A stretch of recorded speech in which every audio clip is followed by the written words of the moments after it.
Hey y'all, look, I've been on this journey for a minute, and on this journey, I have searched for a label. You know, people say it's not good to label, but I've been searching for a label to get a better understanding and history of who I am because I'm quite different than my siblings. My adopted sibling as well as my siblings of birth. I have with my mom, my birth mother. Let's see how many other siblings I have. A total of, let's see, I had a total of 5. My mama had 6 children. You just don't hear about that kind of thing. Back in the day, they really had some children. I'm like some up to 20 children or more. But my mama had 6 children. I am the third of 6, and my adopted mom, I only had one sister. But anyways, I've just looked over things and I noticed that the ones that I have seen quite different than they are.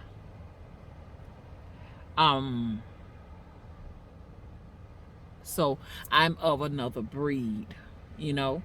And so at 56 years old, I've been evaluating it and putting things in perspective and trying to get an understanding and explanation as to why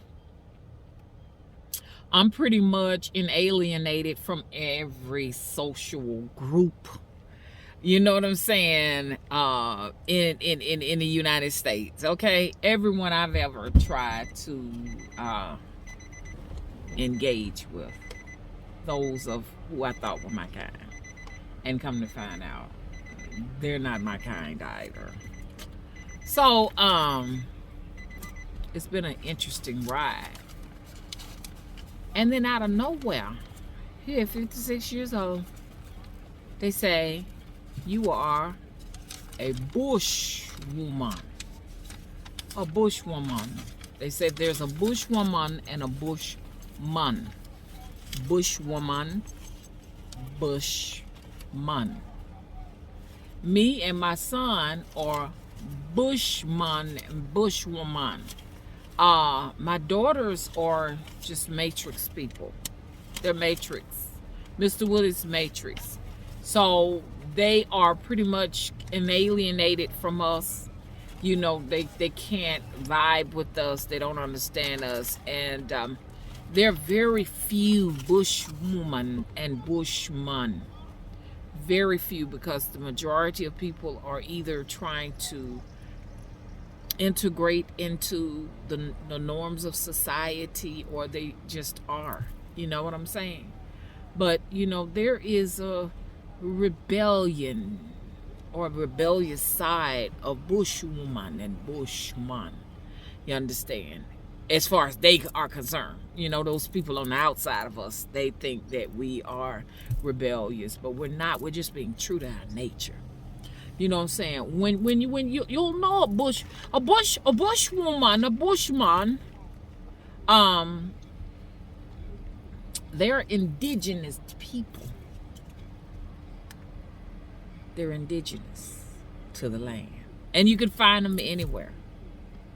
We associate bushman, bushwoman with places like South Africa, the Caribbeans and places like that. But there were bushman here too. And they lost their identity. The ones that were true to it, true to it, they got up and they moved. They moved back to places like Jamaica. They moved back to the Blue Mountains and the St. Lucia. They went back because they could not. When I said went back, or they left and went to where they could go. Bushman, bushwoman, we usually live in countrysides and rural areas and stuff like that. I live in a rural area. We have to stay connected with nature. Bushwoman, bushman, they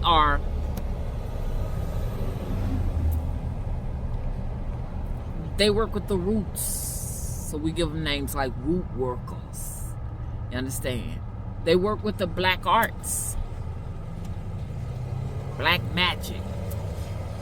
We connect with the mysteries, the dark secrets of the world.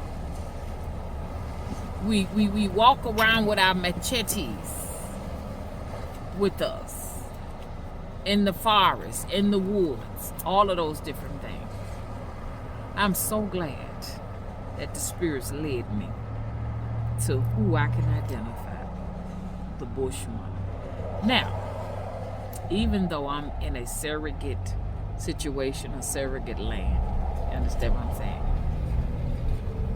And my ways are not necessarily true to the authentic bushman, I still hold its traditions in my heart. I never let it go.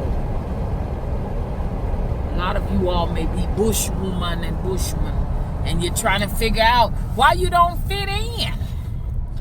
Trying to call yourself different names. I'm a chosen one, I'm a this and that. As you search for who you are, maybe you're just a bushwoman, a bushman.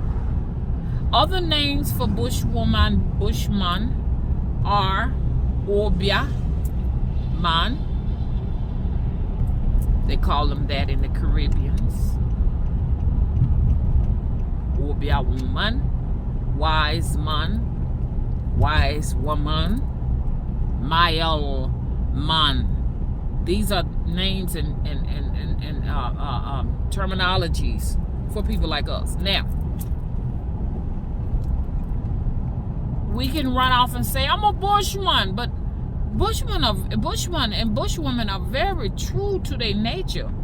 We don't, our hair, we don't put on wigs, and we don't put on weaves because we don't care what people think about us. We don't care. We don't trim our eyebrows. We don't dye our gray. We are raw. We have the dreaded dreadlocks. They're not twisted. They're not manipulated. They come here. And this is why a lot of us get this flack as being vagrants and, like people, I can go places and people are like trying to offer me food and, like you need a plate. A man had a plate that he ate out of and he was trying to offer it to me, because he thought I was hungry. Those type of things are what we get. We get this thing like, you're degenerate. You're falling off. We're true to who we are, to our nature. So, I'm very satisfied with my life, and I hope to get deeper into my bushwoman status. Got a lot of work to do, got a lot of traveling to do. I gotta go to the places where the bushmen and the bushwomans are to catch up. Okay? Look that up. Bye-bye. Comment if you like. Even have whiskers. Sometimes we have a little whisker here. This is a bushwoman. You don't see. You don't see. Look at that one. That one is so flat. And it shows you who you are amongst other people. This is me. If it falls off of my head, you don't put nothing on here. You don't put nothing on here. You leave it there and you wrap your hair. See? Look at that. Look at that. Look at this. And my rawness. This is what my hair wanted to do. I let it do it. I was at the dentist's office, black woman asking me, what she said, what do you do for a living? I said, I live. That's what I do for a living. I live. I mean, like, what is your occupation? My occupation is being here on the planet and eating and sleeping and drinking just like you do. This is who I am right here. This is my occupation. Bye-bye. I've even had people ask me, what is your religion? Love. Love is my religion. Love is my religion. Don't forget that.